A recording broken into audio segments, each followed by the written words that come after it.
Tonight on Brian Ross Investigates. With its state-of-the-art aircraft and impressive naval fleets, the U.S. will spend $686 billion this year on the military. But this week, the Pentagon admitted it can't stop a simple drone of the kind that attacked the Saudi Arabia Aramco oil complex. When we look at areas where the NATO alliance and NATO capabilities are not at the level that we would like them to be, given the threats that we now face from unmanned aerial systems. So what does that mean here at home for sports arenas, government centers, symbolic American landmarks? Are we safe from the drones?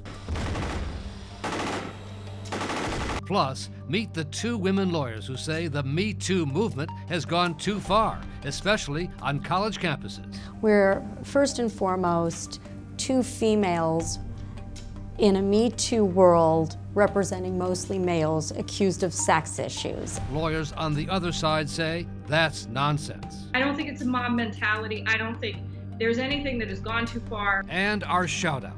With the approach of another dangerous wildfire season in California, the reporter who first documented how the big utility, PG&E, was at fault for some of the most devastating fires. Conditions, power lines, possible next to a tree at 1487. From the Law&Crime Network studios in New York City's Herald Square, this is Brian Ross Investigates.